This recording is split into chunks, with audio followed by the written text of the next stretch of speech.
Olá, boa noite. Não sei que horário você está me assistindo, mas seja bem-vindo. Meu nome é Dani Cássia Heller, sou estudante de História da PUC-PR, também faço parte do programa de monitorias da PUC, dando assistência aí para a disciplina de História da Antiguidade Clássica e História da Antiguidade Oriental. Hoje eu vou falar um pouquinho sobre o Hammurabi e a Babilônia, também com uma forma de trazer uma revisão para vocês para a avaliação da disciplina de História da Antiguidade Oriental. Então, alguns textos, eu trouxe um trecho do Código de Hammurabi para a gente ter um contato, também o texto do historiador Mário Liverani e também o texto do historiador Marcelo Rede, que fala sobre o rei de justiça.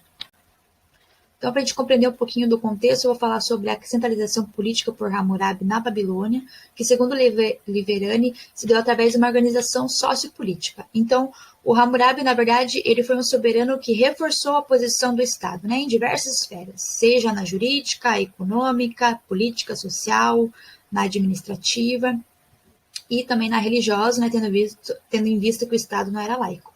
Então, através de delegando pessoas para os cargos, ele consegue reforçar essa posição do Estado, e controlar de uma forma melhor. A questão religiosa também, ele tentou fazer aí uma unificação, trazendo divindades com características, que expressavam características da sua persona como rei, Então, a organização do reino, ela influencia a organização social. Um reino bem organizado, ele acaba influenciando, a sociedade, e principalmente por conta da amplitude do código, que ela foi importante para regulamentar essa sociedade babilônica. Tanto é que Liverani coloca lá que o código ele traz 3 condições sociais, A primeira lá está os homens livres, aqueles que tinham autonomia econômica. A segunda está os dependentes semi-livres, que semi-livres no sentido que eles precisavam de uma política do Estado para sua sobrevivência, e os escravos, que era comum aí nesse período aí da Mesopotâmia ter escravos por dívidas, enfim, como a gente bem sabe. Então, o rei justo, é aquele que através do código vai conseguir equilibrar essas condições sociais, Por exemplo, ele vai conseguir equilibrar no sentido de que não tem como ter muitos escravos no reino. Ele vai ter que achar algumas formas aí para diminuir essa questão. Também políticas, para as pessoas que necessitam, de um aparato do Estado,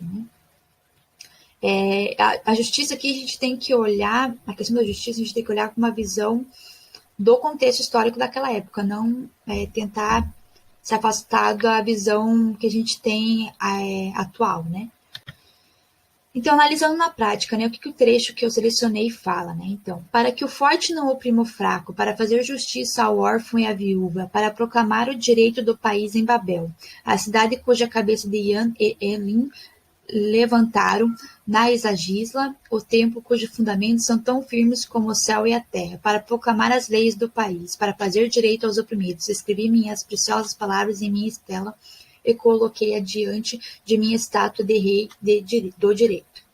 Então, esse trecho está lá na página 109, pega um pouquinho da 110. Então, para a gente analisar esse trecho, eu selecionei o conceito de rei de justiça lá do texto de Rede. Lembrando que lá no texto do Marcelo Rede vai ter vários conceitos que a gente consegue interligar com o código, Então, aqui é só um exemplo para a gente ver, Então, lá na primeira frase do trecho, é colocado assim: para que o forte não oprima o fraco, para fazer justiça ao órfão e à viúva. Enfim, a gente vê o rei como fator de equilíbrio, Então, a relação entre o soberano e a justiça, ela dá através do estabelecimento e a manutenção das normas de conduta, as regras de convivência, para que, esse reinado se perpetue. É importante que tenha, essas regras de convivência. Aí entra o conceito lá que o Marcelo Rede coloca, que é o Kitum, que significa ser, tornar estável ou equilíbrio, Então, é o soberano como aquele que vai trazer a ordem social, Ele vai buscar formas para que o caos não tome conta do seu reinado. E daí, lá na última frase do trecho, para proclamar as leis do país, para fazer direito aos oprimidos, escrevi minhas preciosas palavras em minha estela e coloquei, enfim. Então, aí a gente pode mensurar o conceito de Misharum, que é trazido lá no texto do Rede, que significa justiça. Na verdade, isso implica uma ação mais direta do soberano, né?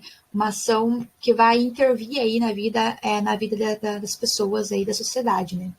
Através dos decretos, né? Os decretos, eles reforçam o papel, né, do soberano como legislador, né? Então, os decretos eles vão estar bastante ligados com uma intervenção socioeconômica, né? Para que os fortes não sejam tão fortes e os oprimidos não sejam tão oprimidos, né? Que haja o equilíbrio, né? A gente vai entender melhor isso aqui.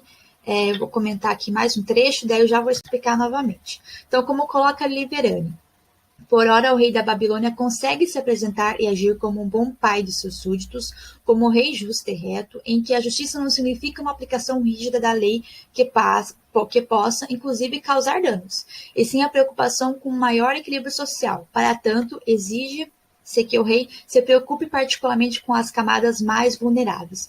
Então, na verdade, o rei de justiça, que faz a justiça social, não corresponde a uma mudança social profunda, sabe? Ele vai mudar. Mas ele acaba, assim, mantendo, né, essa elite palaciana, mas o rei de justiça, ele também é um fator de coesão. Ele vai garantir a superação das crises. Ele que vai evitar o rompimento social. Então, quando havia crises ali, né, durante o reinado de Hammurabi, ele fez isso, tem, né, vestígios, né, até mesmo no código, mostra que existe um tabelamento de preços, né? Às vezes de produtos básicos, aluguéis, salários. Então, em meio de crises, o rei buscava formas para que não houvesse um rompimento social, para que o seu reino perpetuasse. Então, isso era feito através, né, dessa justiça social, né? Então, se estamos em crise, né, vamos trazer meios aí para que não ocorra o rompimento. Então, o rei de justiça ele é um fator de coesão social. Seria mais ou menos essa ideia, né, que diferencia da ideia que a gente tem de justiça atualmente em alguns pontos, né? Então, seria isso. Eu espero ter ajudado vocês. Muito obrigada e até a próxima aí, né, que a gente for se ver novamente.